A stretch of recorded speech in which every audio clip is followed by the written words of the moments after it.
kelas ini untuk mengikuti kegiatan hari ini. Sebelum kegiatan dimulai, alangkah baiknya kita berdoa terlebih dahulu. Siapa yang ingin memimpin doa? Saya, Bu. Ya, silakan. Berdoa dalam hati, mulai. Berdoa selesai. Nah, kira-kira kalian ada yang tahu tidak? Kalian diundang di kelas ini mau mengikuti kegiatan apa? Tidak tahu. Jadi kalian diminta untuk ke kelas ini yaitu kalian untuk mengikuti kegiatan bimbingan kelompok. Ada yang tahu bimbingan kelompok itu apa? Bimbingan bersama kelompok. Ya, lebih tepatnya bimbingan kelompok itu salah satu kegiatan layanan yang ada di BK, di mana kita akan berdiskusi sesuai tema supaya kalian sekolah di sini apa-apa yang ada di diri kalian bisa terlaksana secara optimal. Baik, supaya kegiatan ini berjalan dengan lancar, Ibu ingin masing-masing dari kalian berperan aktif dalam kegiatan ini. Jika kalian punya pendapat, utarakan, tidak usah ragu-ragu. Kita di sini sama-sama terbuka dan semua masalah kita bicarakan bersama. Di sini kita sifatnya rahasia, jadi jika teman kalian berbicara yang bersifat rahasia, kita jaga sampai di sini saja. Sebelum kita mengawali kegiatan ini, kalian kan dari kelas yang berbeda-beda, jadi kita perlu melakukan perkenalan terlebih dahulu. Kita akan perkenalan sekaligus menyebutkan mata pelajaran yang tidak kalian sukai. Ibu akan memberikan contoh perkenalan yang akan membuat kita fokus dalam kegiatan ini. Kita kan ada dua ketukan gini, yang kanan kita sebutkan nama, yang kiri kita sebutkan mata pelajaran yang tidak kita sukai. Gini, perkenalan. Bisa kita mulai? Bisa. Kita mulai dari sini. 1, 2, 3. Perkenalan. Zulfi IPA, Puput Matematika, Nova Bahasa Indonesia, Lili IPS. Setelah kita melakukan perkenalan, coba mbaknya kenal apa tidak sama mbaknya yang situ?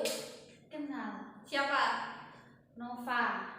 Terus kalau mbaknya mata pelajarannya tidak disukai Mbak Putri tadi apa? Matematika. Ya, betul Mbak? Betul. Nah, setelah kita mengenal satu sama lain, Ibu akan mengajak kalian melakukan permainan bersama. Apakah kalian tahu permainan domikado? Tahu ya, berarti cara mainnya? Ya. Baik, sekarang kalian memposisikan lingkaran.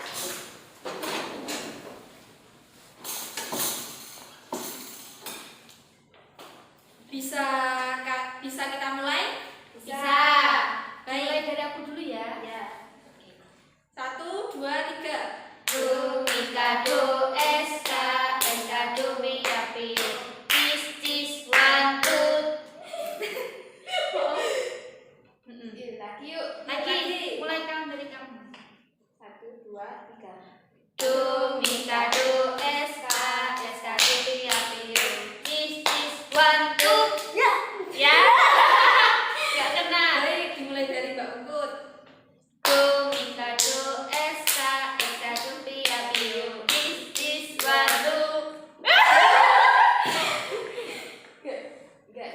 Enggak sih dong. Nggak kena. Lanjut lagi, satu kali lagi. Domikado SK Domika Pio. Cis 1 Baik, sudah. Bagaimana perasaan kalian? Senang. Bagaimana kalian bisa lebih enjoy melakukan kegiatan ini? Bisa. Nah, tadi kan kalian sudah perkenalan, sudah kenal satu sama lain, dan sudah permainan. Jadi semangat kalian, konsentrasi kalian sudah terbangun kan?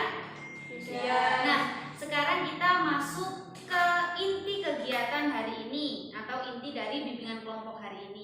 Nah, di sini Ibu mengambil atau mengangkat topik pembahasan tentang kesulitan belajar. Alasan Ibu mengapa mengambil topik kesulitan belajar karena kita beberapa hari ke depan akan melaksanakan ujian akhir semester atau ujian akhir sekolah ya.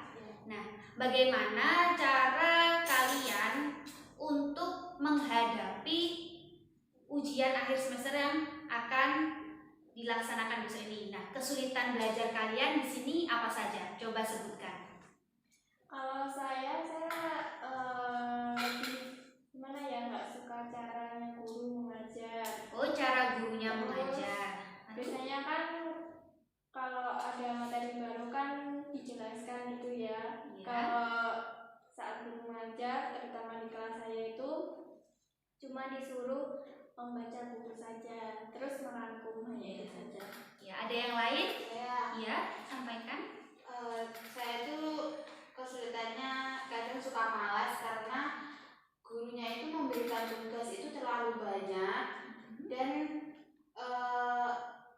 jarang diberi penjelasan gitu loh, jadi langsung diberi tugas ini terus besoknya belum selesai sudah diberi tugas lagi dan itu mau mengerjakan itu jadi malas. Oh, ada yang lain, Mas ya? Iya.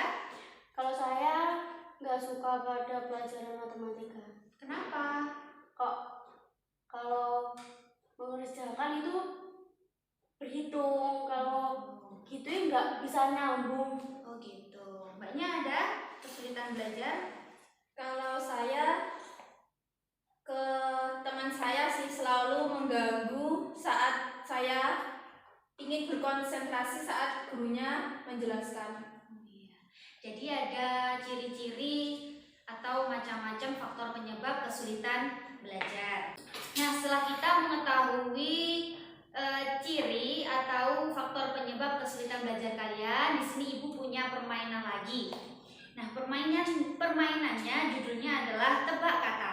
Cara mainnya nanti kalian Ibu kasih kertas yang berisi kata. Nah, di situ kalian silahkan memperagakan atau mengkomunikasikan, mendeskripsikan kepada teman kalian. Nah, tugas teman kalian itu adalah menebak kata yang apa kalian deskripsikan. Bisa dimengerti? Bisa. Bisa dimulai? Bisa. Oke. Sekarang ini Ibu punya beberapa kata. Silakan ambil kaca.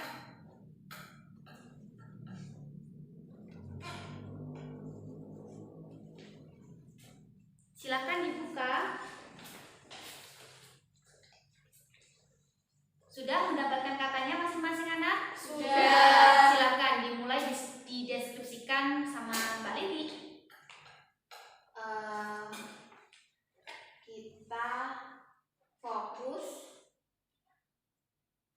saat guru menjelaskan. Saya Ya, konsentrasi. ya, Benar? benar. Oke, good. Silakan. Selanjutnya Mbak Nova. Dia selalu ada di samping kita. Kemana-mana biasanya bersama. Ayo. Keluarga. Bukan. Teman. Betul. Mbak Iva. Ayo lanjut ke Mbak Puput. Ayo silakan ditebak. Selalu dibaca. Terus kayak ada pelajaran Iya. kayak matematika. Saya. Apa? Ayo. Mapel. Iya, mapel. Benar. Iya, benar. Ya, silakan terakhir. Orang yang selalu mengajar kita. Bisa semuanya. Guru. Ya, betul. Oke. Dari berapa ini tadi? 4 ciri atau faktor penyebab kesulitan belajar. Nah, masing-masing bisa mendeskripsikan kenapa kok guru, teman, keluarga, atau konsentrasi bisa menjadi faktor penyebab kesulitan belajar. Ada yang tahu? Silakan angkat tangan. Belum. Oke, karena dari kalian belum ada yang tahu dari mengapa guru, keluarga, teman, atau konsentrasi itu menjadi faktor penyebab kesulitan belajar. Nah, dari Mbak Nova tadi dapat kata apa? Teman. Ya, dapat kata teman. Jadi teman itu menjadi salah satu faktor penyebab kesulitan belajar. Karena apa? Karena teman itu ada yang membawa pengaruh baik, ada juga yang membawa pengaruh buruk. Jadi teman itu juga menjadi faktor paling penting. Jadi kalau di kelas itu kalau temannya suka mengganggu, itu juga mengganggu konsentrasi daripada menerima mata pelajaran atau pembelajaran yang sedang dilakukan di kelas tersebut. Kalau Mbak Ima tadi dapat kata apa? Guru. Mendapatkan kata guru. Nah, guru itu juga menjadi faktor penyebab kesulitan belajar. Jadi kan ada macam-macam guru ya. Ada guru yang memiliki kompetensi yang baik, ada yang kurang memiliki kompetensi. Nah, kalau guru kurang memiliki kompetensi itu cuma masuk ke kelas, ngasih tugas, dan tugasnya itu banyak sekali. Sehingga kalian juga sulit menerima pembelajaran dari pelajaran yang lain. Misalkan guru IPA memberikan soal yang sangat banyak sehingga kalian tidak bisa menerima pembelajaran dari matematika, bahasa Indonesia, PKN, dan lain sebagainya. Baiklah, tadi sudah tahu ya apa saja faktor yang mempengaruhi kesulitan belajar. Nah, belajar itu sangat penting. Untuk itu, anak-anak semua sedikit demi sedikit harus merubah pola belajar yang dulunya masih malas, terus masih ada yang bicara sendiri sama temannya. Mulai sekarang harus dicoba untuk merubahnya, seperti membuat rencana belajar untuk mengatasi kesulitan belajar yang ada pada diri kalian masing-masing. Selanjutnya, silakan kalian membuat rencana belajar untuk dijadikan sebagai acuan belajar kalian di besok atau masa mendatang. Silakan untuk dibuat.